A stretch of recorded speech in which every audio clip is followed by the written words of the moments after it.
గడిచిన 4 వారాల బట్టి దాదాపు ఎన్ని పాయింట్లు దేవుడు మనతో మాట్లాడినాడు పిల్లరా? 11 15 పాయింట్లు. హల్లెలూయా హల్లెలూయా. మరి గడిచిన వారము సౌలు దావీదుని ఎంతగా రిస్క్ లో పెడదాం అనుకున్నప్పటికీ, ఎంత ఓడిద్దాము, ఎంత పతనం చేద్దాం అనుకున్నప్పటికీ ఎక్కడికక్కడ దేవుడు దావీదుకి ఏమై ఉంటున్నాడంటే తోడుగా నిలుస్తున్నాడు. హల్లెలూయా. ఎందుకంటే బైబిల్లో దేవుడు మాట యథార్థవంతుల వైపు యెహోవా కనుదృష్టి నిలబడుతున్నాడు. దావీదు యథార్థంగా ఉన్నాడు. ఎవరికి అన్యాయం చేయడం దావీదుకి ఇష్టం లేదు.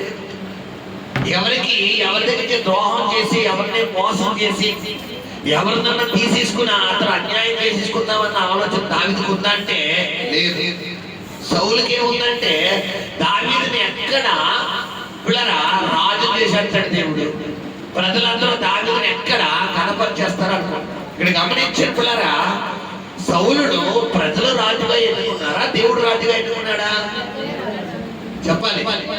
సౌలును ప్రజలు రాజుగా ఎన్నుకున్నారా, దేవుడు రాజుగా ఎన్నుకున్నాడా? చెప్పాలి. దేవుడు. మరి దేవుడు సౌలును రాజుగా చేసినప్పుడు, మళ్ళా సౌలు రాజుగా ఉన్నప్పుడు ఆ పొజిషన్ నుంచి దిగిపోయేది ఎవరో? దేవుడే. కానీ దావీదు ఇక్కడ సౌలు ఎవరికి భయపడుతున్నాడో? మనుషులకు భయపడతాడు. నీకు ఆస్తి ఇచ్చింది ఆయన, నీకు అంతస్తు ఇచ్చింది ఆయన, నీకు సమాజంలో పేరు ప్రఖ్యాతులు ఇచ్చింది ఆయన, నీకు సొసైటీలో గౌరవ మర్యాదలు ఇచ్చింది ఎవరు? ఆయన. మరి ఆయన ఇచ్చిన తర్వాత ఎవరో బయట ఎవరో చిన్న వ్యక్తి, చిన్న పర్సన్, అన్నోన్ పర్సన్ ఎవరో వచ్చి నీ గౌరవాన్ని, నీ మర్యాదను, నీ ఆస్తిని సైతాన్ రూపంలో వచ్చి దొంగలెత్తామంటే ఆయన ఊరుకుంటాడా? ఊరుకోడు. ఇక్కడ ఎందుకు అంటే అది నీకు ఒక పరీక్ష. గమనించండి. సౌలు పతనానికి కొన్ని కారణాలు మనం చదువుకున్న వాటిలో కొన్ని తన సొంత నిర్ణయమే అతని పతనానికి కారణం అయిపోయింది. అతని సొంత ఆలోచన ప్రారంభంలో మనం చదువుకున్నాం కదా. సమూయేలు రాకముందే ఇతడు సాహసించి సమూయేలు వేయాల్సిన పిల్లరా ఆ యొక్క అర్పణ ఎవరేసారు?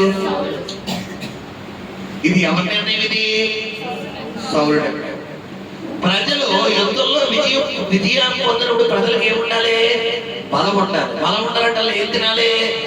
ఆహారం. విజయం పొందే వరకు, శత్రువులు పగ తీర్చుకునే వరకు ఎవరు కూడా ఏం తినకూడదని ఒక చట్టం వేసాడు. ఆహారం తినకూడదు. ప్రజలు ఎప్పుడైతే ఆహారం తినడం ఏమైపోతారు? ఇప్పుడు సమస్యలు. ఒకవేళ ఎవడన్నా ఆహారం తీసుకున్న వాడు ఏమైపోడు కాకన్నాడు? శపించబడును కాకన్నాడు. ఇది కూడా ఎవరి నిర్ణయం? సౌలు నిర్ణయం, సొంత నిర్ణయం.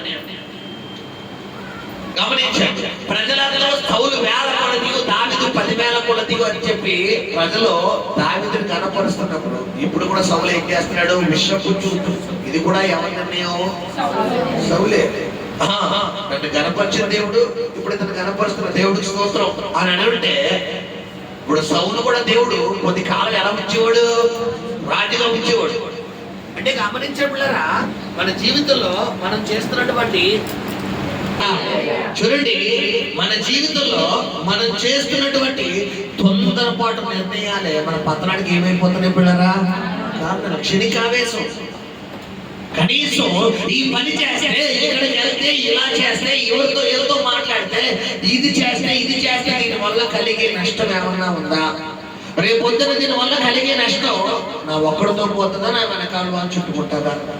ఒకవేళ దీని వల్ల కలిగే నష్టం కొంచెంలో ఉంటుందా, అధికంగా ఉంటుందా, తీవ్రంగా ఉంటుందా అన్న ఆలోచన ఎవరికి ఉండాలి? మనకు ఉండాలి. సౌలు పతనాన్ని బట్టి మనం ఈరోజు నేర్చుకోవాల్సిన సబ్జెక్ట్ ఇదే పిల్లలు. గమనించండి. ఇంకొక 3 పాయింట్లు ఉన్నాయి. అవి చెప్పి ఈ వారంతో సౌలు సబ్జెక్ట్ ని కంప్లీట్ చేయాలనుకుంటున్నాను. చూడండి, 1 సమూయేలు గ్రంథము 19వ అధ్యాయం 10వ వచనం. 14వ పాయింట్ చదువు. సౌలు ఒకే దెబ్బతో దావీదును గోడకు పొడుచుచున్న తాత్పర్యము కలిగి ఈటె విసిరెను. దావీదు అతని ఎదుట నుండి తప్పించుకునేందున ఈటె గోడకు నాటగా దావీదు ఆ దావీదు ఆ. తప్పించుకొని పారిపోయాను. హల్లెలూయా. ఏమంటే 14 పిల్లలు దావీదు ఏం చేయాలనుకున్నాడు సౌలు? ఎంత చేయడానికి కూడా వెనకాడలేదు. ఇదే సౌలుని దావీదు చంపడానికి అవకాశం వచ్చినప్పుడు అక్కడ దావీదు ఏమన్నా కనీసం ఒక దెబ్బ ఎత్తాడా? ఏమంటాడు పిల్లరా? యెహోవా అభిషేకించిన వాడిని నేను ముట్టను కూడా ముట్టను అంటున్నాడు. చంపడం సరే దేవుడే, నేను టచ్ చేయను అంటున్నాడు. అంటే గమనించండి, దేవుడు అభిషేకానికి దావీదు ఏమిస్తున్నాడంటే ప్రాధాన్యత ఇస్తున్నాడు.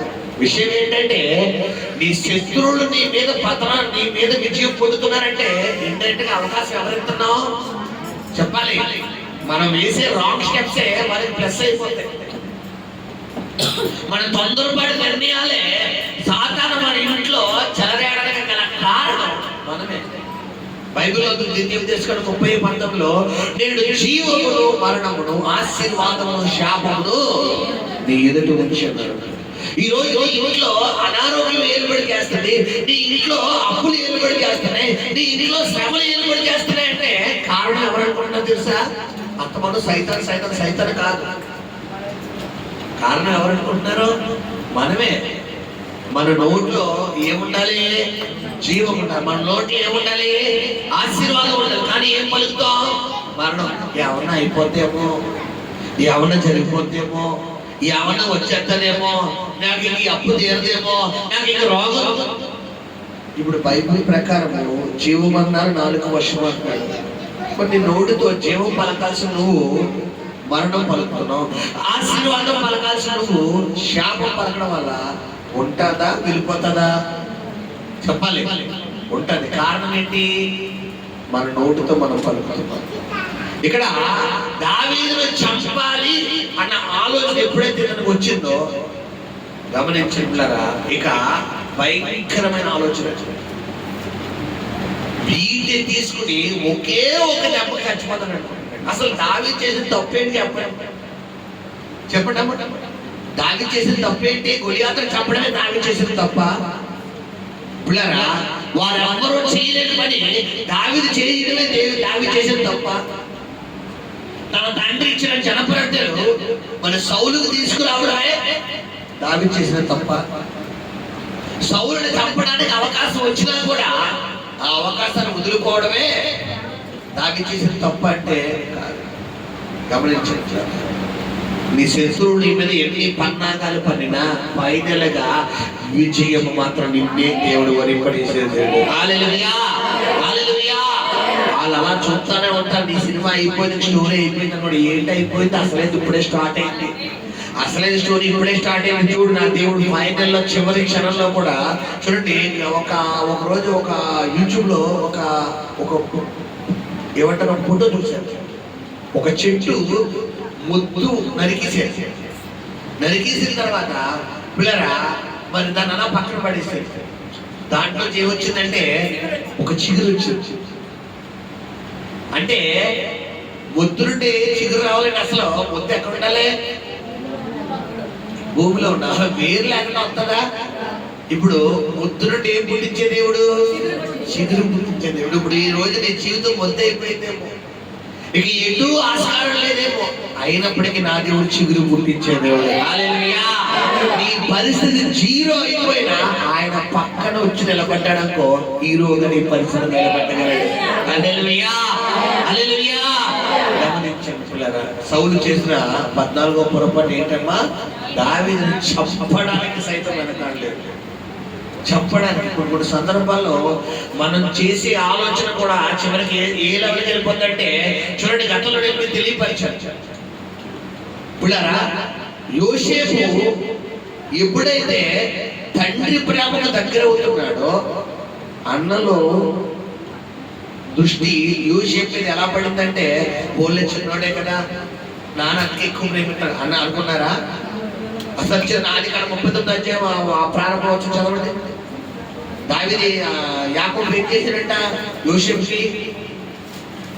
ఆదికాండము 39వ అధ్యాయము 39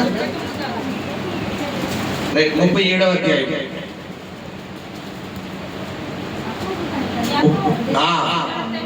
ఆ, ఓకే. ఆ, చూడండి 4 వర్షం చదివానా? అతని సహోదరుడు ఆ. తన తండ్రి ఆ. అతనిని తమ అందరికంటే ఎక్కువగా తమ ప్రేమించుట అందరికంటే ఎక్కువగా ప్రేమించుట చూచినప్పుడు అతని మీద పగబట్టి అదిగో అతని మీద ఏం పెడుతున్నారంట? పగబట్టి యాక్చువల్లీ ఇంట్లో అందరికంటే లాస్ట్ లో ఉండేవాడి మీద తల్లిదండ్రులకి ఏముంటది?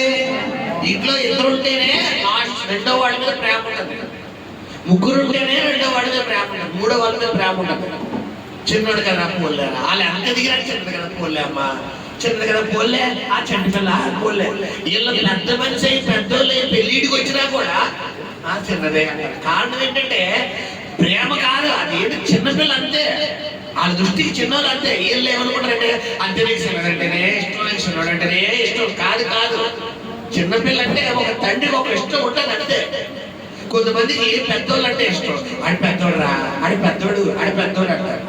ఇప్పుడు తండ్రి ఎక్కువ చేస్తున్నట్టు కాదు, తల్లి తక్కువ చేస్తున్నట్టు కాదు. 2 కళ్ళు, 3 2 కళ్ళు, 10 మంది 2 కళ్ళు. ఇప్పుడు యాకోబుకి ఆ 12 ఎవరు పుట్టారు? యాకోబు ద్వారా బయటకు వచ్చాడు. యాకోబు ద్వారా తండ్రి అందరినీ ప్రమాణంగా ప్రేమిస్తారు, కానీ లేక ఎందుకు యోసేపుని అధికంగా ప్రేమించడం తెలుసా మీకు? యోసేపు ఎవరికి పుట్టాడు చెప్పండి? యోసేపు తల్లి ఎవరు? రాహేల్. రాహేల్ కోసం యాకోబు ఎన్ని సంవత్సరాలు కొలువు చేశాడు? మామగారి దగ్గర 14 సంవత్సరాలు కొలువు చేశాడు. అసలు ఫస్ట్ ప్రేమించిందే ఎవరిని? యాకోబు రాహేల్ మామ నేను చేసుకుంటాను, పెళ్లి చేసుకుంటాను నీ కూతురంటే యాకోబు ఏమన్నాడు? బిళ్ళరా చెప్పాలి. యాకోబు తన మామైనటువంటి లాబాను కుమార్తె అయినటువంటి రాహేల్ని పెళ్లి చేసుకుంటానంటే బిళ్ళరా ఎవరో రాహేల్ని పెళ్లి చేసుకుంటానంటే లాబాను ఏమన్నాడు? 7 సంవత్సరాల దగ్గర కొలువు చేయి, ఆ తర్వాత నా కూతురిచ్చి పెళ్లి చేస్తానన్నాడు. లాబానికి ఎంతమంది కూతుళ్ళు? పెద్దదేమో లేయా, చిన్నదేమో రాహేల్. ఇప్పుడు 7వ సంవత్సరం అయిపోయిన తర్వాత పెళ్లిపేటల మీద మరి ఇప్పుడు ఎలాగ క్రైస్తవులు ముసుగు కడతారో, ఇప్పుడైతే మెట్లే కడతారు. ఆ రోజులు ఏం కట్టేసేవారు అనుకుంటా? డైరెక్ట్ గా ముసుగే ముసుగు కట్టేసాడు. ముసుగు కట్టేసిన తర్వాత మరి ప్రార్థన ఏమంటారు, పెళ్లి అయిపోయిన తర్వాత కార్యక్రమాలు ఉంటాయి కదా. ఆ తర్వాత కార్యక్రమం అయిపోయిన తర్వాత చీకట్లో అనమాట. ఇప్పుడైతే లైట్లు, అప్పట్లో అంటే చీకట్లే. ఆ చీకట్లోకి వెళ్ళిపోయిన తర్వాత నైట్ కార్యక్రమం అయిపోయిన తర్వాత పొద్దున్న లేచి చూసేసరికి పైగా లేకుండా మైనస్ ఏంటి? జబ్బు కళ్ళు. మరి వెడిగుడ్లు ఉన్నాయో మరి మెలకలు ఉన్నాయో ఏమున్నా జబ్బు కళ్ళు ఉంది బైబిల్. ఆ జబ్బు కళ్ళు అవాక్ అయ్యాడు. ఇప్పుడు వెళ్ళి మాంగా నిలదెళ్దామంటే అవాక్ అవుతున్నానా? నీకు డబుల్ బోనస్ చెప్తున్నాడు. ఏంటంటే నువ్వు ఇంకో 7 సంవత్సరాల గురించి బై 1 గెట్ 1 అనగానే ఈ రాహేలు మీద ఉన్న ప్రేమ 14 సంవత్సరాలు ఏం చేయగలిగింది? పిల్లరా కొలువు చేయించగలిగింది. కానీ పెళ్లి అయితే చేసుకున్నాడు, కానీ పిల్లరా 7-8 మంది పిల్లలు పుట్టే వరకు రాహేలు గర్భం ఏమలేదు, లేయాకేమో పొలోపన్న టపా 5 మంది పిల్లలు పులిసారు. ఈ లోపల లేయ ఏం చేసినట్టు దాసి నుంచి పెళ్లి చేసింది. అక్కడ దాసి కూడా పిల్లలు పుట్టేస్తున్నారు. ఈ రాహేలు తినదాసి వచ్చింది, ఈ దాసి కూడా పిల్లలు పుట్టేస్తున్నారు. చివరికి ఎవరికి లేదు? రాహేలుకి లేదు. అలాగా 10 మంది సంతానం పుట్టిన తర్వాత 11వ వాడు ఎవరు చెప్పాలి? ఈ యోసేపు. 12వ వాడు ఎవడు? బెన్యామిన్. ఈ యొక్క యోసేపు బెన్యామిన్ ఎవరికి పుట్టారు? రాహేలు. అంటే అందరికంటే ఈమె ఈ యాకోబు ఎంత అమితంగా రాహేలుని ప్రేమించాడో ఆ ప్రేమకు ప్రతిరూపమే చూడండి. మీకు అర్థమే బాగా చెప్తాను. భర్త భార్యను ఎంత అమితంగా ప్రేమిస్తున్నాడో ఆ ప్రేమ ఎప్పుడు బయటపడుతుంటే పిల్లల మీద చూపించే ప్రేమను బట్టే. భార్య భర్తను ఎంత అమితంగా ప్రేమిస్తుందో ఆ ప్రేమ ఎక్కడ పడితే పిల్లల మీద. చాలా మంది తల్లిదండ్రులకు పిల్లల మీద ఏముండదు, ప్రేమ ఉండదు. ఎంత ప్రేమిస్తాడో కొంతమంది కనులు లేస్తారు. కారణం ఏంటి చెప్పండి? కారణం ఏంటి? భర్త మీద ఈయన్ని కట్టుకున్న తర్వాత నా జీవితంలో నాశనం అయిపోయింది, ఇదిగో వీడి వల్ల ఇలా వచ్చారు, నా లేకపోతే నా జీవితం ఎంత బాగుంటుందో, ఇదిగో దీన్ని కట్టుకుంటే నా జీవితంలో తగడిపోయింది, అందుకే వీళ్ళు వచ్చారు. ఏటో ఈయన మాట్లాడటో వీళ్ళు మాట్లాడరు, ఇది మాట్లాడటో ఏలో మాట్లాడరు అనవసరంగా ఈ భర్తను పట్టుకున్న పిల్లల మీద ప్రేమ చంపేసుకుంటారు, ఈ భార్యను పట్టుకున్న పిల్లల మీద ప్రేమ చంపేసుకుంటారు. ఇప్పుడు యాకోబు యోసేపు అంతగా ప్రేమించడానికి కారణం ఎవరు అనుకుంటున్నారు? యోసేపు తల్లి, అంటే తల్లి అయిన రాహేలు. పైగా బెన్యామీన్ని కన్న తర్వాత ఆమె చనిపోయిన తర్వాత ఇప్పుడు యాకోబు అంటే రాహేలు మీద ఉన్న ప్రేమ అంతా ఎవరి మీద పెట్టుకున్నాడు? ఇప్పుడు యోసేపు మీద పెట్టుకున్నాడు. అందుకనే యోసేపుని అన్నలందరికంటే అమితంగా ప్రేమించడం అనేది. ఇప్పుడు అన్నలకి ఈ విషయం తెలుసా? మేమందరూ పుట్టకముందే మా అమ్మ మా నాన్న పెళ్లి చేసుకోకముందే మా నాన్న ఫస్ట్ ప్రేమించింది మా పిన్నిని అన్న విషయం అన్నలకు తెలుసా? తెలియదు కాబట్టి వీళ్ళు యోసేపు ఏం పెంచుకుంటున్నారు? పగ పెంచుకుంటున్నారు. ఇప్పుడు అలాగే చెప్పి తండ్రి అని చెప్పాడా? ఒరే, మీ అమ్మని చేసుకోకముందు నేను ఫస్ట్ ప్రేమించింది మీ పిన్నిరా, మీ పిన్నిని ఫస్ట్ ప్రేమించాడు రా, మీ తాత మనల్ని మోసం చేశాడు రా, మోసం చేసి మీ అమ్మని చేశాడు రా, మళ్ళా మీ తాతను గట్టిగా నిలదీస్తే అప్పుడు మీ పిన్నిని చేశాడు రా అని గట్టిగా అడగలిగా చెప్పగలిగాడా? చెబితే అన్నలు ఏం చేతులు అర్థం చేసుకోరు. అర్థం చేసుకుని చెప్పకపోగా చూస్తూ ఊరుకుంటారు. మొట్టమొదటిగా పగ కలిగి ఉంటారు. తర్వాత చదువునా అతడు కళ్ళు వచ్చిన ఏమైందంట? తమ తండ్రి అతని తమ అందరికంటే ఎక్కువగా ప్రేమించుట చూచినప్పుడు వారు అతని మీద పగబట్టి మొట్టమొదటిగా పగబట్టారు. అతని క్షేమ సమాచారమైనను అడుగక లేకపోయింది. యోసేపు ఒక కల కని తన సహోదరులతో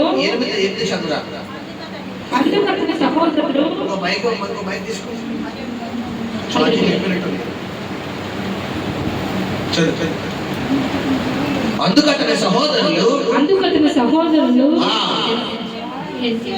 నీవు నిశ్చయముగా మమ్మల్ని ఏలేదవా? 8వ వచనం 2వ లైన్. అందుకు అతని సహోదరులు నీవు నిశ్చయముగా మమ్మల్ని ఏలేదవా? మా మీద నీవు అధికారి వదువా అని అతనితో చెప్పి అతని కళలను బట్టి అతని మాటలను బట్టి అతని మీద మరింత పగబట్టింది. అంటే ఈ తమ్ముడి మీద రోజు రోజుకి ఏం పెరిగిపోతుంది? ముందు కోపం ఉంది. ఒక మనిషిని చంపే అంత రేంజ్కి వెళ్ళిపోతున్నామంటే దాని ప్రారంభ స్థాయి ఏంటి? ముందు ప్రేమ కాదు, ముందు కోపం. ప్రేమ చంపేద్దా? అబ్బాబోయ్, నా బిడ్డలో మంచి వాక్యం పెట్టినారు చెప్పాల. మా ప్రేమతో సర్వీస్ వాళ్ళు ఉండాలి లేండి. నా బంగారు బాబు, నీ ప్రేమ చంపేసేలా ఉన్నారా బాబు అంటారు. ఈ ప్రేమ కాదే అంటుంది, ఈ సంబడం కాదు, నిజంగా చంపాడు. అంటే గమనించండి, ఒక వ్యక్తిని చంపాలి అనే రేంజ్కి వెళ్ళిపోయే ముందు ప్రారంభ స్థాయి ఏంటంటే ముందు కోపం. ముందు కోపానికన్నా ముందు ఏంటనుకుంటున్నారు? అసూయ కన్నా ముందు ఏంటనుకుంటున్నారు? అసమాధానం. వారితో నీకు మాటలు లేనప్పుడు ఏం కలుగుతారు నీకు? వాళ్ళు ఏదైనా మంచి బట్టలు కట్టుకున్నారనుకో, అబ్బో నీవు వేసుకున్నాలే, కొంతమంది బలి తిప్పితే తలకి ఎలాగే ఏదో బొమ్మ, అదేదో బొమ్మ అంటారు కదా, కొండపల్లి బొమ్మ, ఎలాగంటారు. అబ్బో నీకే ఉందిలే, ఎలా అంటారు? నువ్వు తిప్పుతారు, అలా తిప్పుతారు. గమనించండి, ఇది అసూయ. యోసేపు తండ్రి ఇస్తున్న ప్రేమను చూసి, యోసేపు తండ్రి ఇస్తున్న విధానం చూసి అన్నల పేరుకైతే ఇంట్లో ఉన్నారే కానీ, తమ్ముళ్ళు చూస్తున్నారే కానీ, మీ 10 మంది ఒక బ్యాచ్, యోసేపు ఒక బ్యాచ్. బాబు యోసేపుకి ఏం తెలియదు, చిన్నోడు కదా. అన్నలందరూ ఎప్పుడో భూమి పుట్టకముందు పుట్టారు. యోసేపు వెనకాల మనం పుట్టాడు. యోసేపు కల్మషం లేని మనస్తత్వం. యోసేపు అందరినీ కనుక్కుంటున్నారు. అందరికీ తండ్రి కంచాలు ఎట్టేవాడు, యోసేపు కట్టేవాడు. అందరికీ గుడ్లేస్తే యోసేపు గుడ్ల సంగతి గుడ్డి ఎవరు లేపేసేవారు? అన్నం లేపేసేవారు. పాప యోసేపు ఏం వదిలేక నోరు మూసుకుని అలా లేదు, నేను చెప్తున్నాడు. అంటే చిన్నప్పటి నుండి అజమాయిషి ఎవరికి? అన్నదే ఉంది. గమనించారు. ఇదంతా ఎవరు చూశారు? దేవుడు చూశాడు. నువ్వు ఎంత బాధపడుతున్నావో, ఎంత అజమాని అంతా చూస్తున్నాడు ఆయన. గమనించండి పిల్లరా. అంటే ఒక వ్యక్తి మీద ఒక వ్యక్తిని చంపాలి, సౌలు దావీదును చంపాలి అనే రేంజ్కి దిగజారిపోయాడు అంటే ప్రారంభం ఈరోజు మనకు తెలియాలి. ఈరోజు నీ శత్రువుతో నువ్వు సమాధానం పడలేకపోతున్నావు. నీ శత్రువుడు చూడగానే నీకు కక్ష, పగ, ద్వేషము, ఒళ్ళు మొత్తం పట్ట పళ్ళు చూసారా ఎలా వస్తుంది? సౌండ్ పట్ట ఆడిచ్చేస్తారు కొంతమంది. నీ పళ్ళు బిగమిచ్చేస్తున్నావు, గట్టిగా నీకు వచ్చేస్తున్న పౌరుషం అంటే నీ లోపల ఎవరున్నారు? సైతాన్ టెస్ట్ వేసి కూర్చోవచ్చు. ఇప్పుడు సౌలు ఏం చేస్తున్నాడు పిల్లరా? దావీదుని చూడగానే ఒకే దానికి ఇటు ఒకే దెబ్బకు చచ్చుకుంటాడు. అంటే దేనికోసం ఎదురు చూస్తున్నాడు సౌలు? ఒక్క దెబ్బతో చంపేయాలనుకుంటాడు. ఇప్పుడు అందరూ కూడా ఏం చేస్తారు? ముందు పగకు ముందు ప్రారంభ స్థాయి ఏమన్నాను? అసూయకు ముందు ప్రారంభ స్థాయి అసమాధానం. అంటే తమ్ముడితో సమాధానంగా మాట్లాడతాడు. తమ్ముళ్ళు వచ్చి యోసేపు వచ్చి అనియా నాన్న కొన్నాడు వందా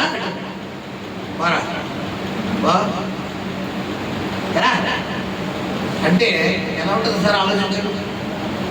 ఆడేమో మంచి మనస్తత్వంతో వచ్చి అనియా నాన్న కొన్నాడు వందా అని ప్రేమగా చూస్తుంటే బయటపడి వా అనగానే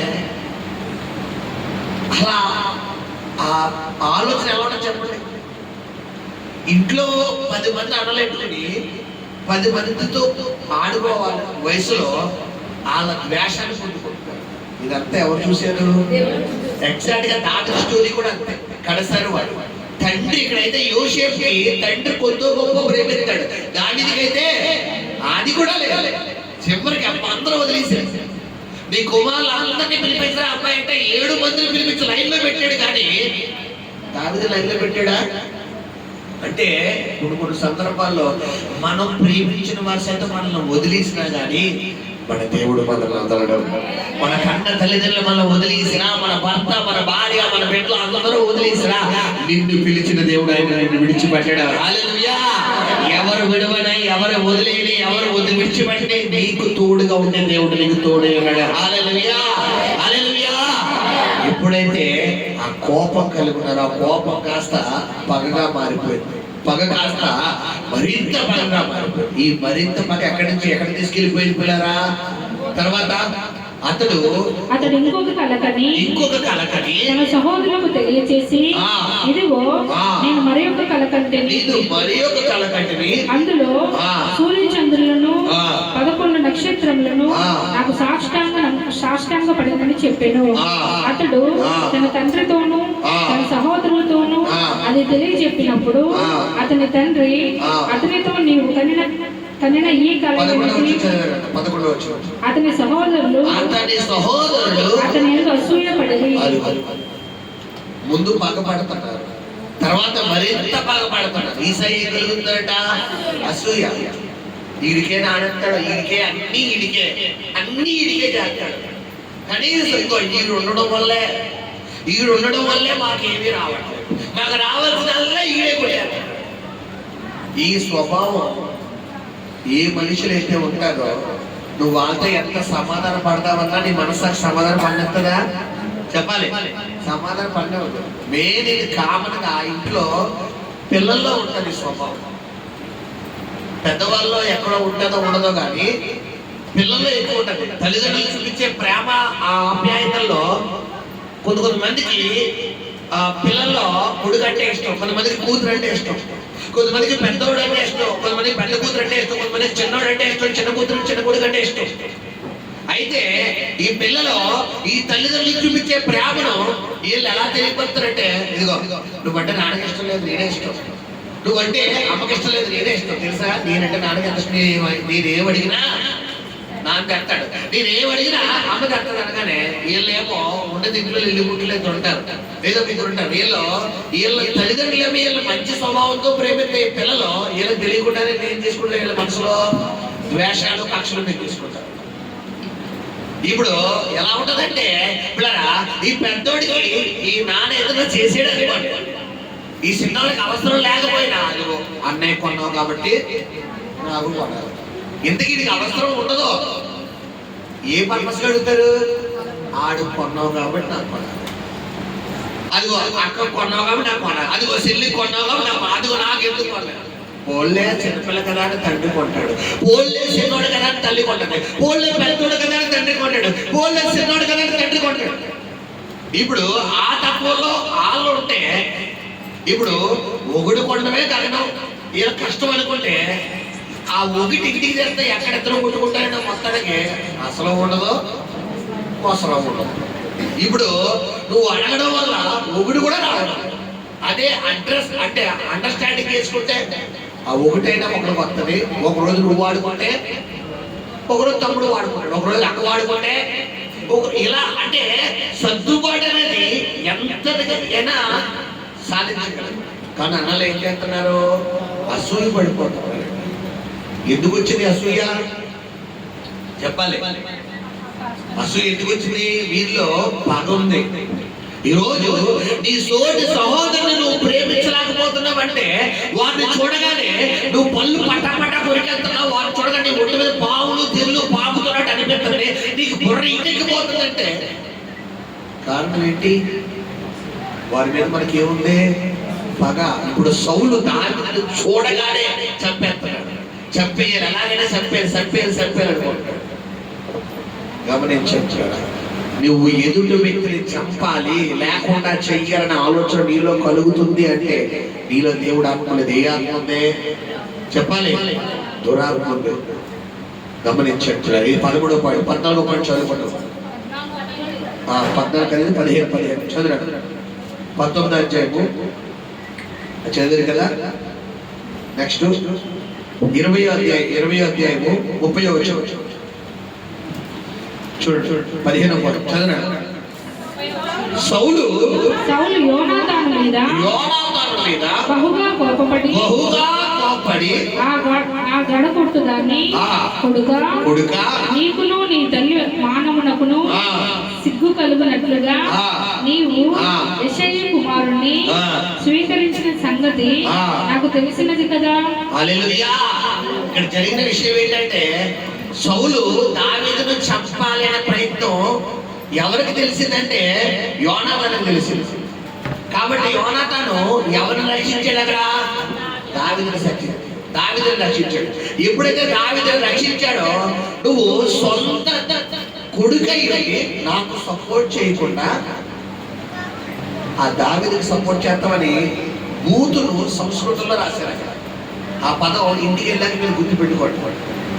పచ్చి బూతది. ఆ మాట ఏంటది? గడకొట్టిన దాని కొడుక, నీ తల్లి మానవునకు నీకు సిగ్గు కలుగును కాక అంటే అది పచ్చి బూతు. కామనగా మాట్లాడే కోపంతో చాలా మంది మొగోళ్ళు మాట్లాడే బూత్ ఇది. అంటే సౌల్లో ఏ స్పిరిట్ కూడా ఉంది? చెప్పాలి. బూతులు మాట్లాడే స్పిరిట్ కూడా ఉంది. ఇది సంస్కృతంలో బూత్. ఇది ఈ బూత్ అంటే ఒక పక్కన కొడుకుని చంపాలని అనగలుగుతున్నాడు. ఇప్పుడు ఏం చేస్తున్నాడు? నీ తల్లి, అక్కడ ఆ మాట చదవండి. అంటే నీకును నీ తల్లి మానవునకును సిగ్గు కలుగునట్లుగా. అంటే ఏంటంటావు? అంటే ఎవరిద్దరికి సంబంధం పెడుతున్నాడు సౌలు? తండ్రి కొడుకుకి, తల్లికి. ఎంత దౌర్భాగ్య స్థితిలోకి వెళ్ళిపోయి చూడు సౌలు. ఒక రాజు ఏ స్టాండర్డ్స్ లో ఉండాలి? ప్రజలు పరిపాలించే నాయకుడిగా సౌలు ఏ స్టాండర్డ్స్ లో ఏ లెవెల్లో ఉండవలసినటువంటి సౌలు ఎంతగా దిగజారిపోతున్నాడో ఒకసారి అర్థం చేసుకుంటున్నాడు. ఇప్పుడు సందర్భంలో మనం ఏంటి, మన స్టాండర్డ్స్ ఏంటి, మన మాట విధానం ఏంటి, మనం చదువుకున్నాం, మనం ఇలా మాట్లాడకూడదు, మనకు అంటుపోతే జ్ఞానం అంటే కొన్ని ఆలోచన అన్న ఆలోచన కూడా మనం విడిచిపెట్టి ఏం చేస్తామంటే హద్దులు మీరిపోయి పచ్చి బూతులు మాట్లాడతారు. పచ్చి బూతులు కొంతమంది చూడండి పిల్లలు. ఇప్పుడు పని కొద్దిగా చదువు లేదు, కొద్దిగా సొసైటీలో తిరగలేను, ఎక్కడో అడవిలో ఉన్న మాట్లాడాడో అర్థం. చదువు వచ్చి సంధ్య వచ్చి ఇది తప్పు, ఇది ఒప్పు, ఇది మంచి, ఇది చెడు అని తెలిసినోడు కూడా నోటుకు వచ్చాడు బూతులు మాట్లాడడం అనేది అది కరెక్టా? చెప్పాలి. గమనించండి. దావీదులో ఉన్నటువంటి సౌలులో ఉన్నటువంటి పతనానికి గల కారణం 15వ కారణం. హల్లెలూయా, హల్లెలూయా. శబ్దంగా దేవుని స్తోత్రం చేయలేదా? హల్లెలూయా. హల్లెలూయా. ఇంకో మాట చదువుకుని మనం ముగిద్దాము. చూడండి పిల్లరా, తర్వాత మనం చూసుకుంటే మరి సౌలు పతనానికి గల చివరి కారణము నేను మీ ముందుకు తీసుకురావాలని ఆశపడుతున్నాను. 28వ అధ్యాయం 6వ వచనం చదువుకున్నాం. మొదటి సమయాలు 28:6. యెహోవా యొద్ద విచారణ చేయగా యెహోవా స్వప్నము ద్వారా అయినను ఉరిమి ద్వారా అయినను ప్రవక్తల ద్వారా అయినను ఏమీ సెలవీయకుండెను. అప్పుడు సౌలు నా కొరకు మీరు కర్ణ పిశాచము గల ఒక స్త్రీని కనుగొనుడి. నేను పోయి దాని చేత విచారణ చేతునని తన సేవకులకు ఆజ్ఞయ్యగా వారు చిత్తము ఎద్దోనులో కర్ణ పిశాచము గల ఒకటి ఉన్నదని అతనితో చెప్పిరి. కాబట్టి సౌలు మారువేషములు ధరించి వేరు బట్టలు తొడుగుకొని 2 మనుషులను వెంటబెట్టుకొని పోయి రాత్రి వేళ ఆ స్త్రీ యొద్దకు వచ్చి కర్ణ పిశాచము ద్వారా నాకు శకునము చెప్పి నాతో మాట్లాడుటకై నేను నీతో చెప్పు అని రప్పించుమని కోరగా ఆ స్త్రీ, ఇదిగో సౌలు చేయించినది నీకు తెలిసినది కదా, కర్ణ పిశాచము గల వారిని చెల్లంగి వారిని అతడు దేశంలో ఉండకుండా నిర్మూలము చేసెను కదా. నీవు నా ప్రాణము కొరకు ఉరియుకి నాకు మరణమేలా రప్పింతువు అని అతనితో అనెను. అందుకు సౌలు యెహోవా జీవము తోడు దీనిని బట్టి నీకు శిక్ష ఎంత మాత్రమును రాదని యెహోవా నామమున ప్రమాణము చేయగా ఆ స్త్రీ నీతో మాట్లాడుటకై నేనెవరిని రప్పింపవలనని అడుగగా అతడు సమీరుని రప్పింపవలనని. కర్ణ పిశాచం కావాలంటే ఎవరనుకుంటున్నారు? చేతపడి చేసేవారు. అసలు దేవుడు నమ్ముకున్న వీళ్ళ మాతృ దగ్గరికి వెళ్ళొచ్చా? చెప్పండి అమ్మా. తాయితుల దగ్గరికి, మసీదుల దగ్గరికి, లేదంటే ఇంకో దగ్గరికి వెళ్ళొచ్చా? అసలు మనం ఉన్నమే తాయితు ఉండొచ్చా? అసలు మనం ఆ శుద్రకుడి దగ్గరికి వెళ్ళొచ్చా అంటే కొంతమందికి పని అయిపోవడం కావాలి. అది ఏదైనా కావాలి, పని అయిపోవాలి. ముందు ఈ సమస్య నుంచి బయట వెళ్ళిపోవాలి. ఆ తర్వాత పనిష్మెంట్ తర్వాత. ఇప్పుడు సౌలు పిల్లరా, నేను యుద్ధానికి వెళ్దాం అనుకుంటున్నాను ఫిలిష్తీయులతో. ఆ యుద్ధంలో నాకు విజయం కావాలి. ఎవరు అడుగుతున్నాడు? దేవుడు అడుగుతున్నాడు. దేవుడు స్వప్నం ద్వారా కానీ, ఊరి ద్వారా కానీ, ప్రవక్త ద్వారా కానీ మాట్లాడుతున్నాడు అంటే ఎందుకు మాట్లాడతాడు దేవుడు? వెనకాల ఎన్ని తప్పులు పెట్టుకొని 15 తప్పులు పెట్టుకొని ఇప్పుడు దేవుడు ఆడు దిక్కంటే చేస్తాడు ఆయన. ఒక మంచి పని లేదు, ఒక మంచి పని లేదు. దేవుడికి తిరుగుబాటు చేస్తున్నాడు, ప్రవక్తను చంపాలనుకుంటున్నాడు, సేవకుడు చంపాలనుకుంటున్నాడు, నోటు కొట్టాడు, దుర్భాష మాట్లాడుతాడు, ప్రజలు హింసలు పెడుతున్నాడు. బిళ్ళారా, దేవుడు చెప్పింది ఒకటి, సార్ చేస్తుంది ఒకటి. నీకు నచ్చినట్టుగా జీవిస్తూ, నీకు నచ్చినట్టుగా మాట్లాడుతూ, నువ్వు దేవుళ్ళో ఉండకుండా, ప్రార్థన చేయకుండా, వాక్యం చదవకుండా, వాక్యానుసారంగా జీవించకుండా, నీకు నచ్చినవన్నీ చేసేసి లాస్ట్ లో ప్రభా నాతో మాట్లాడిన ఆయన అంటే ఎందుకు మాట్లాడతాడు? ఆయన ఏం చేశావు నీతో మాట్లాడటానికి? ఆయన ఇప్పుడు దానికనే కూడా నీకు నచ్చినట్టుగా చేసేసింది, పైన స్టేజ్కి వచ్చేసింది. అన్న ప్రభా ఆదుకోని ఆయన అంటే నేను ఆదుకోవడం గమనించాను.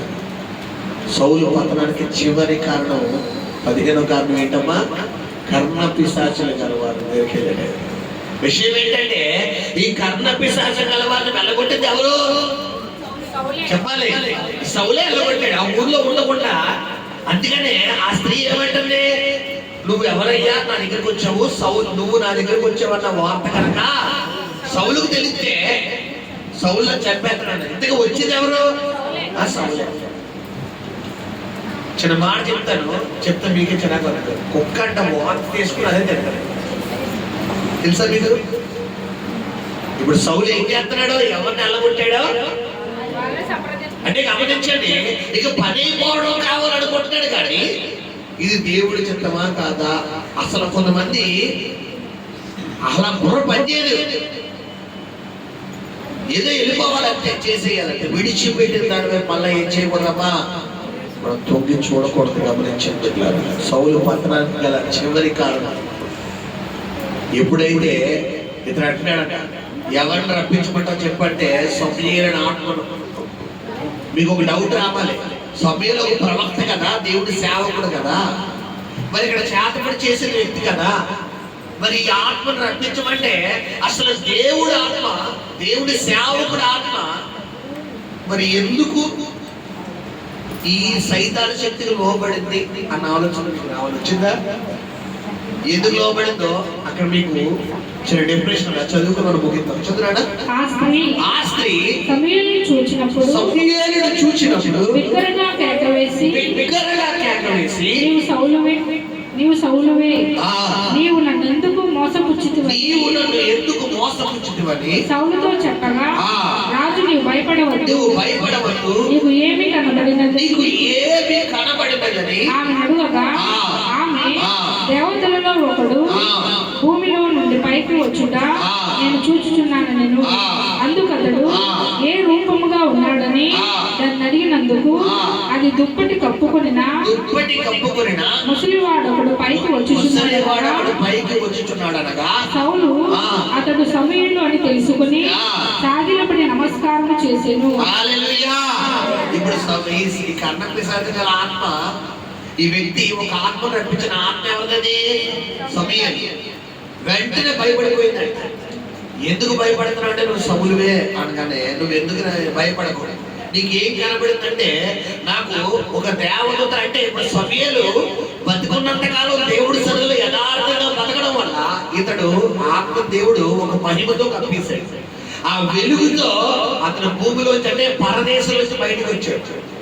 పరదేశం నుంచి బయటికి రాగానే ఇప్పుడు ఈ భయపడిపోతూ, నువ్వు ఎందుకు భయపడుతున్నావు అని అడిగితే, నేను ఒక వ్యక్తిని చూశాను, అతడు ఒక దేవత వలె అంటే వెలుగు వలె ఉన్నాడు. సరే, అతను ఎలా ఉన్నాడంటే అతను వృద్ధాప్యంలో ముసలివాడు కూడా దుప్పటి కప్పుకుంటున్నాడు అంట. వెంటనే అక్కడ దుప్పటి కప్పుకుని ముసలితనం ఉంటుంది ఎవరో? సమూయేలే. కాబట్టి సౌలుకి వెంటనే క్లారిటీ వచ్చేసింది, వచ్చింది సమూయేలే. ఇప్పుడు సౌలుకి సమూయేలుకి డిస్కషన్ జరుగుతుంది అక్కడ. చదువునా మాట, సమూయేలు నన్ను పైకి రమ్మని నీవెందుకు తొందర పెట్టితివని సౌలును అడగగా, సౌలు నేను బహుశ్రమలో ఉన్నాను, ఫిలిష్తీయులు నా మీదకి యుద్ధమునకు రాగా దేవుడు నన్ను ఎడబాసి ప్రవక్తల ద్వారానైనను స్వప్నము ద్వారానైనను నాకేమీ సెలవీయకు ఉన్నాడు. కాబట్టి నేను చేయవలసిన దానిని నాతో తెలియజెప్పుటకై నిన్ను పిలిపించింది అని. ఈ ప్రవక్త ఒకవేళ చనిపోయిన తర్వాత ఒకవేళ స్వప్నం ద్వారా కానీ ప్రవక్త ద్వారా మాట్లాడితే సౌలు ఎలా ప్రార్థన చేయాలి? ప్రభు సన్నిధిలో కనిపెట్టాలి, అవసరమైతే ఉపవాసం ఉండాలి. కానీ ఏమన్నా చేస్తున్నాడా? చెప్పాలి, ఏమీ చేయట్లేదు. ఈజీ మెథడ్, పని అయిపోవాలి, శరీరం నలిగిపోకూడదు, డబ్బు ఎంత వచ్చాడో పర్లేదు, పని అయిపోవాలి. ఇప్పుడు సౌలు అనే చేశాడు. తన సన్నిధిలో, దేవుడి సన్నిధిలో ఒప్పుకోవలసిన బాధ్యత ఏది కూడా చేయకుండా తన సొంత నిర్ణయాలతో ఈ రోజు అంత పతనాన్ని తీసుకున్నాడు. తర్వాత చదువుకున్నాడు. అందుకు సమూయేలు యెహోవా నిన్ను ఎడబాసి నీకు పగవాడు కాగా నన్ను అడుగుట వలన ప్రయోజనమేమి? యెహోవా తన మాట తన పక్షముగానే నెరవేర్చుచున్నాడు. నా ద్వారా ఆయన సెలవిచ్చి ఉన్నట్లు నీ చేతి నుండి రాజ్యమును తీసివేసి నీ పొరుగువాడైన దావీదునకు దాన్ని ఇచ్చి ఉన్నాడు. యెహోవా ఆజ్ఞకు నీవు లోబడక అమాలేకుల విషయంలో ఆయన తీక్షణమైన కోపము నెరవేర్చకపోయినా దానిని బట్టి యెహోవా నీకు ఈ వేళ ఈ ప్రకారముగా చేయుచున్నాడు. యెహోవా నిన్నును ఇశ్రాయేలును ఫిలిష్తీయుల చేతికి అప్పగించును. ఫైనల్ జడ్జిమెంట్ వచ్చేసింది, అయిపోయింది, సినిమా అయిపోయింది. నువ్వు ఫైనల్ ముగింపు వచ్చేసింది. నిన్ను దేవుడు ఇశ్రాయేలు చేతులు ఫిలిష్తీయుల చేతులకు అప్పగించబోతున్నాడు అన్నాడు. ఇప్పుడు అది అలాంటి సిచ్యువేషన్స్ లో చూడపిల్లారా, 31వ అధ్యాయము ప్రారంభించుతున్నాడు. 31 ప్రారంభం. అంతలో ఫిలిష్తీయులు ఇశ్రాయేలుతో యుద్ధము చేయగా ఇశ్రాయేలు ఫిలిష్తీయులు ఎదుట నుండి పారిపోయి గిల్బోవా పర్వతము వరకు ఫిలిష్తీయులు వారిని హతము చేయుచు సౌలును అతని కుమారులను తరుముచు యోనాతాను అబినాదాబు మెల్కీషువ అను సౌలు యొక్క కుమారులను హతము చేసిరి. యుద్ధంలో సౌలు ఓడిపోవచ్చుండగా అతడు అంబులు వేలు వారి కంటబడి వారి చేత బహు గాయముల నొందెను. అప్పుడు సౌలు సున్నతి లేని వీరు వచ్చి నన్ను పొడిచి అపహాస్యము చేసుకుంటున్నట్లు నీ కత్తి దూసి దాని చేత నన్ను పొడువమని తన ఆయుధములను మోయువానితో చెప్పగా అతడు భయము చేత అలాగూ చేయనొల్లకుండెను. గనుక సౌలు తన కత్తి పట్టుకొని దాని మీద పడెను. ఇదే కత్తిని పట్టుకుని ఎవరిని చంపుదాం అనుకున్నాడు? ఇప్పుడు అతని కత్తి పట్టుకుని ఎవరు దాన్ని పడిపోయాడట అంటే నా వంశం అంటే ఇది కత్తి ఇలా కత్తి పట్టుకుని చంపుదాం అంటే ఇప్పుడు సౌలికి ఏం లేదు, ఇప్పుడు బలం లేదు. ఇప్పుడు ఫిలిష్తీయులు వచ్చి ఎవరిని చంపేయబోతున్నారు? ఇప్పుడు ఇల్లు ఫిలిష్తీయుల చేతులు సావడం ఇష్టం లేక ఇప్పుడు ఈ కత్తి పట్టుకుని ఆ రథం నడుపుతున్నటువంటి వ్యక్తిని నువ్వు నన్ను చంపారా బాబా అంటే అతనికి ఏం సరిపోలేదట? ధైర్యం సరిపోలేదు. ధైర్యం సరిపోకపోతే ఇది పట్టుకుని ఏం చేసాడు పిల్లరా? ఈ కత్తి పట్టుకుని ఇలా పట్టుకుని అతనే పడిపోయాడు. ఎవడు తీసుకున్న గోతులో తర్వాత చదువున్నాడు. సౌలు మరణమాయనని అతని ఆయుధములను మోయువాడు తానును తన కత్తి మీద పడి అతనితో కూడా మరణమాయను. ఇలాగున సౌలును అతని ముగ్గురు కుమారులను అతని ఆయుధములను మోయువాడును అతని వారందరూ ఒక దినముననే మరణమైరి.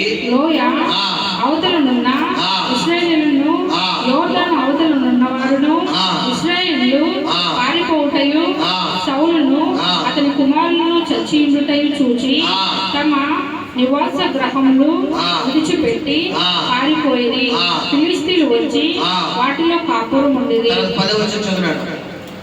మరియు వారు అతని ఆయుధములను అష్టోరోతు దేవి గుడిలో ఉంచి అతని మరునాడు ఫిలిష్తీయులు హతమైన వారిని దోచుకొని వచ్చి గిల్బోవా పర్వతము మీద పడిపోయిన సౌలును అతని ముగ్గురు కుమారులను కనుగొని అతని తలను ఛేదించి అతని ఆయుధాలను తీసి తమ బొమ్మల గుళ్ళలోను జనులలోను జయవర్తమానము తెలియచేయుటకై ఫిలిష్తీయుల దేశంలో నలుదిశలా వాటిని పంపిరి. మరియు వారు అతని ఆయుధములను అష్టారోతు దేవి గుడిలో ఉంచి అతని మొండెమును బెత్షాను పట్టణపు గోడకు తగిలించిరి. అయితే ఫిలిష్తీయులు సౌలుకు చేసిన దాని గురించిన వార్త యాబేష్కీయులు వారు విని బలాశాలులందరూ లేచి రాత్రి అంతా నడిచి సౌలు మొండెమును అతని కుమారుల కళేబరములను బెత్షాను పట్టణపు గోడ మీద నుండి దించి యాబేషునకు తిరిగి వచ్చి వాటిని దహనము చేసి వారి శల్యములను తీసి యాబేషులోని పిచ్చుకల వృక్షము క్రింద పాతిపెట్టి 7 దినములు ఉపవాసం ఉండేది. ఇది సౌలు ముగింపు. ఎంత దారుణం చూసారా? ఎవరమ్మా ఈ సౌలు? ఒక రాజు మరణం ఎలా ఉండాలి? అంగరంగ వైభవంగా ఉండాలి. ఒక మనిషి బతికినప్పుడు కన్నా చచ్చినప్పుడు చాలా హంగులు ఆర్భాటాల్లో తీసుకెళ్తారు. ఇప్పుడు సౌలు ప్రారంభం కన్నా ముగింపు ఎంత దారుణం చూసారా? గమనించండి. ఏం తీసుకెళ్తాం మనతో పరిస్థితి ఆలోచించడం పోయేటప్పుడు కనీసం ఒక 4 మనుషులన్నా మనం పోయేటప్పుడు ఏం చేయాలి? సంపాదించుకో. మన కట్టె మన ఏమంటారు మన పాడి పోయడం ఒక 4 మనుషులన్నా ఉండాలి. మనం కొంతమంది అప్పటితోనే మాట్లాడు అప్పటితో అసలు తగ్గడం. మీరు అప్పటికి దాకా నేను ఎంతే ఎప్పటికీ శ్రమ, నేను ఇంతే అంటారు. ఏంటి ఇంతే కాదు, ఎవరు ఉండరు కూడా. పోయేటప్పుడు మనతో ఏదైనా ఉండాలంటే మన ప్రేమే ఉంటుంది. మనం బతుకున్నప్పుడు మనం చూపించిన ఆదరణ, మనం చేసిన సహాయం, మన మాట సాయం, మన చేత సాయం, మనం చూపించిన ప్రేమ ఇదే కనబడుతుంది. మనిషి బతికున్నప్పుడు ఎలా ఉండదని కాదు, చనిపోయిన తర్వాత మన గురించి 10 మంది మాట్లాడుకుంటారు చూసారా, అది లెక్కలో తీసుకుంటారు. ఇప్పుడు సౌలు పత్రం ఏమైపోయింది, తలపడ తీసుకెళ్ళిపోయాడు, గుండెని కూడా తీసుకెళ్ళిపోయాడు. పిల్లలు కలేబరాలకే హతం కాల్ తీసేది. చూడండి ఎంత దౌర్భాగ్య స్థితి. నేను అంటాను, సౌలు కుమారులు ఏమైనా తప్పు చేశాడా? యోనతాను ఏమైనా తప్పు చేశాడా? చెప్పండమ్మా. మిగతా పిల్లలు ఎవరైనా తప్పు చేసేటట్టు ఉన్నారు బైబిల్లో?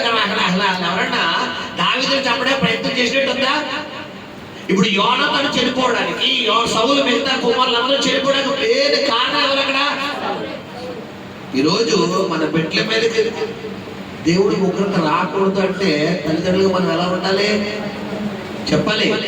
ఈ సబ్జెక్టుని బట్టి తల్లిదండ్రులుగా మనం దేవుడి దగ్గర ఎలా ఉండాలి? ఒళ్ళు కొళ్ళు దగ్గర ఉంటాను. నాకు నచ్చినట్టుగానే ఉంటాను. నేను ఇప్పుడు ఈ వయసులో కాబట్టి ఇప్పుడు ఎంజాయ్ చేస్తాను. నేను ఇలాగే నా చూపులు కంట్రోల్ చేసుకుని, నా మాటలు కంట్రోల్ చేసుకుని, నా తలపలు కంట్రోల్ చేసుకుని, నా భావోద్రేకాలు కంట్రోల్ చేసుకున్నాను, నా ఫీలింగ్స్ కంట్రోల్ చేసుకుని నేను ఎంజాయ్ చేస్తానంటావా? నీ ఒక్కడితో పోదు, నీ ఒక్కడంతో పోదు. ఫ్యామిలీ చుట్టేస్తారు. సౌలు చుట్టూ రాంగ్ స్టెప్, భార్య, పిల్లల కుటుంబం వంశావలే లేదు. తర్వాత దావీదు జ్ఞాపకం చేసుకున్నాడు ఎవరిని? సౌలు. యోనాతాను నాకు చేసిన దాన్ని బట్టి సౌలు వంశంలో ఎవరైనా ఉన్నాడంటే అప్పుడు అతడు ఎవరో మెఫీబోషెత్. గమనించారు. అతను కూడా యుద్ధంలో ఏమైపోయింది? 2 కాళ్ళు కోల్పోయి అవిటివాడైపోయాడు. ఈరోజు సౌలు పతనాన్ని బట్టి మనం చాలా నిర్ణయాలు తీసుకోవాలి దేవుళ్ళు. ఏదో ప్రార్థన చేస్తున్నాం, ఏదో చర్చికొస్తున్నాం, ఏదో కాదు. నీ భక్తి ఎలా ఉంది, నీ ప్రార్థన ఎలా ఉంది, నిన్ను ప్రశ్నించుకోవాలి. సౌలు పతనానికి గల కారణం ఎన్ని కారణాలు చెప్పాలి? 16 కారణాలు. 16 కారణాలు దేవుడు మన దగ్గర ఇట్టాడు. ఈ 16 కారణాల్లో ఏ ఒకటి మనలో ఉన్నా కూడా మన పరిస్థితి కూడా సౌలు వలె అయిపోతుంది. లేదండి, ఇది దేవుడు నాతో మాట్లాడాడు కాబట్టి ఈ 16 కారణాలు ఏ ఒకటి నాలో ఉండదు, నేను సరి చేసుకుంటానంటావా? సామెత 28:13 ఏముంది? అతిక్రమాన్ని ఒప్పుకొని విడిచిపెట్టి వాడు కనికరం పొందుతాడు, వర్ధలుడు శాపగ్రస్తుడు. ఇప్పుడు సౌలు దాచిపెట్టాడు కాబట్టి అమాలేకీయులతో యుద్ధానికి వెళ్ళినప్పుడు ఆ గొర్రెలు ఎక్కడ ఏం చేశారు అబ్బాయి అన్నప్పుడు సౌలు ఏం చేశాడని దాచిపెట్టాడు. రాజుగారిని తీసుకొని జైలు వేసి ఏం చేశాడు సౌలు? దాచిపెట్టాడు. అతిక్రమాన్ని ఏం చేశాడు సౌలు? అతిక్రమాన్ని దాచిపెట్టువాడు ఏమవుతాడంట? శాపగ్రస్తుడు, వర్ధనుడు. సౌలు వదిలేడా? గమనించండి, నీ అతిక్రమను ఒప్పుకో, విడిచిపెట్టి. తప్పు చేయడం ఎవడో లేడమ్మా. ప్రతి ఒక్కరు తప్పు చేస్తాం, ప్రతి ఒక్కరిలో పొరపాటు ఉండేది, కానీ సరి చేసుకునేవాడే దేవుడికి ఇష్టం. దావీదు తప్పు చేయలేదా? సరి చేసుకున్నాడు. జీవితంలో మళ్ళీ దావీదు ఏమైనా తప్పు చేశాడా? క్షణికావేశంలో జరిగిపోయింది ఏదో, కానీ అదే రైతులు చేయకూడదు. చేస్తే దేవుడు గట్టిగా తప్పేస్తాడు. దేవుడు తప్పేసాడు అనుకోండి, మన జీవితంలో పైకి లేగలేదు. సౌలు పతనానికి కారణం చెప్పాలి, అతడు తొందరపడి నిర్ణయాలు. నీ తొందరపడి నిర్ణయాలు కూడా ఆలోచించాలి. ఒక కుటుంబాన్ని నడిపించి, ఒక భర్తగా కుటుంబాన్ని నడిపించి, ఒక భార్యగా నువ్వు ఉన్నప్పుడు నీ కుటుంబాన్ని నువ్వు చూసుకునే విధంగా చూసుకోవాలి. వాళ్ళకి ఏమన్నా లోటుపాట్లు ఉన్నాయా, వాళ్ళకి ఏమన్నా అక్కర్తలు ఉన్నాయా చూసుకోవాలి. ఒక తండ్రిగా, ఒక భర్తగా, ఇంటికి అధిపతిగా, ఒక భార్యగా, ఒక గృహిణిగా నా పిల్లల అవసరాలు ఏమన్నా ఉన్నాయా? సౌలు పతనానికి కారణం, అతని ప్రజలు శాపంలోకి వెళ్ళిపోవడం గల కారణం అతను తొందరపాటు నిర్ణయాలు. కన్న కొడుకును పెట్టుకుని పచ్చ బూతులు మాట్లాడతారు. ఈ రోజు ఎంతమంది లేదు తల్లిదండ్రుల ఇంట్లో కన్న కడుపు పుట్టి బిడ్డల్ని ఆ పిల్లలు పచ్చ బూతులు తిడతారు. అలాగా ఆ కొడక ఈ కొడక భయంకరమైన బూతులు. ఎవరో కొన్న కొడుకు కన్న కూతురు. ఇప్పుడు సౌలు కూడా అలాగే తిట్టాడు. జీవబంగా నాలుగు వర్షం. కొంతమంది అంటారు తల్లిదండ్రులు పిల్లలు, నువ్వు సత్య నీకు చెప్పండి. మీరు ముగిస్తే నేను చెప్తున్నా, నువ్వు చెప్తే నీకు పెండవిడ అంటారా బాబు, చచ్చిపోరా బాబు అంట. నిజంగా చచ్చిపోతే లేరు, కానీ ఆ ఆక్రోషం ఆపుకోలేక నువ్వు నాకు సెడపుట్టావురా, నువ్వు నా కడుపు సెడపుట్టావే బాబు, సెడపుట్టావు నా కర్మ, నిన్ను అసలు దేవుడు నాకు ఎందుకు ఇచ్చాడు నా కడుపు. నువ్వు తొందర పడుతున్నావు. గమనించండి, ఈరోజు నీ ప్రార్థనా జీవితం ఎలా ఉంది? నాకు తెలిసిన ఒక తల్లిగారు ఉన్నారు, మాకు బాగా గుర్తు అనమాట. ఆవిడికి 4 కొడుకులు, 3 కూతురు. ఆవిడ వాళ్ళ ఆయనకి చనిపోయారు. నాకు బాగా గుర్తు. ఎప్పుడో నాకు 20 సంవత్సరాలు 30 సంవత్సరాలు, అంటే ఒక 20 సంవత్సరాల క్రితం, నాకు 6, 7 ఏళ్ళు ఉన్నప్పుడు అనమాట. నాకు బాగా గుర్తు, చిన్నప్పుడు బాగా. ఎవరంటే మన హవీలా, మన ఎవరప్పుడు ప్రబలిక 7, 8 సంవత్సరాల లోపల ఉన్న వయసులో ఉన్నప్పుడు అనమాట. ఆవిడ ఎలా అంటే నోటికి వచ్చినట్టు పిల్లలు చెప్పించేది. నువ్వు లారీ కింద పడిపోతావురా, కన్న బిడ్డలే, నువ్వు అలా అయిపోతారా, నీ పిల్లలు అలా అయిపోతారా, నీ పిల్లలు అలా అయిపోతారా. వంశంలో కుటుంబాల్లో ఎవరో లేదు, అందరూ అత్తాయిష్టం చనిపోయారు. తల్లిదండ్రులారా, మీ పిల్లలకి ఏం పెట్టకూడదు? మనం శాపాలు. నిన్న పట్టించుకోబోలే, వదిలేది, కానీ నువ్వు శాపాలు ఎత్తకూడదు. ఎందుకంటే ఎప్పటికైనా మనము వాళ్ళని వెంబడిస్తాం. గమనించారు, కన్న కొడుకు పతనానికి కారణమైపోయాడు. తర్వాత సౌలు చేసిన ఇంకో పొరపాటు, అసలైన పొరపాటు ఏంటి?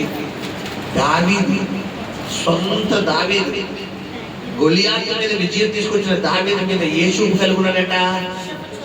కొంతమందికి ఎందుకంత ద్వేషం? అసలు ఆ చూడగానే అంత కోపం వచ్చేస్తుందంటే ముందు నీలో పెద్ద సైతాను,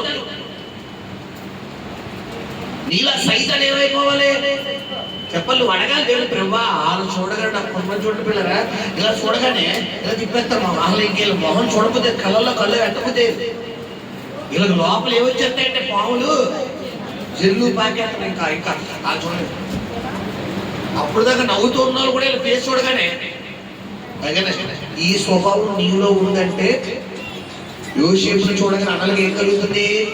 అసూయ, పగ, మరింత పగ. ఎక్కడ తీసుకెళ్ళిపోయింది చివరికి ఆ పగ? చెప్పాలి, యోసేపుని గోతులో వేసి చంపేయాలని. సొంత తమ్ముడు కయీను ఎందుకంత దౌర్భాగ్య స్థితిలోకి వెళ్ళిపోయాడు? హేబేలు అర్పణ దేవుడు అంగీకరించాడు. ఇప్పుడు అర్పణ అంగీకరించింది ఎవరక్కడ? ఇప్పుడు కాకూడదంటే కయీను ఎవరిని తీయాలి? ఎవరిని తీసాడు? ఈ హేబేలు ఉండడం వల్లే నాకు దేవుడు అంగీకరించట్లేదు. ఈ హేబేలు కనుక నేను లైక్ చేసేస్తే ఇంకెవరు ఉండలేదు కాబట్టి నేను ఒక్కరిని సచ్చినట్టు దేవుడు ఎవరు అంగీకరిస్తాడు? నెగుడు. కొంతమంది అసలు నా ప్రార్థనకు దేవుడు ఎందుకు సమాధానం ఇవ్వట్లేదు, ఎందుకు నా కుటుంబంలో ఏం చేసిన తలబట్టినా ముందుకు వెళ్తలేదు, నా అవిధేయత ఏమన్నా ఉందా, నా అతిక్రమం ఏమన్నా ఉందా, నా తొందరపడ్డ ఏమన్నా ఉన్నాయని అడిగితే తక్షణం దేవుడు ఏం చేస్తాడు? కానీ కొంతమంది అలా చేయడు. వీళ్ళంతా జడ్యులే, వీళ్ళు వెళ్ళినంతా పరపెట్టారు అనుకోండి. కాదు కాదు, ముందు మనలో ఏమన్నా పొరపాటు ఉన్నా మనం ఏం చేయాలమ్మా? ప్రభుత్వంలో అడగాలి. సౌలు సబ్జెక్ట్కి దావీదు సబ్జెక్ట్కి ఇదే. గమనించి ప్రార్థన చేసుకుంటాం. వచ్చే వారం ఇంకా సౌలు పతనానికి కారణాలు ప్రభు మనతో మాట్లాడాడు. సౌలుతో పాటు దావీదు, ఇప్పుడు దాకా దావీదు హిస్టరికల్ చూసాం. దావీదు పతనానికి కూడా కొన్ని కారణాలు ఉన్నాయి. దావీదు వంశంలో చీడిపోయింది మొత్తం. దావీదు జీవితంలో కూడా కొన్ని సబ్జెక్టులు ఉన్నాయి. అవి కూడా దేవుడు మనతో మాట్లాడబోతున్నాడు. ప్రార్థన చేసుకుంటాం. పరిశుద్ధమైన నమ్మకం కలిగిన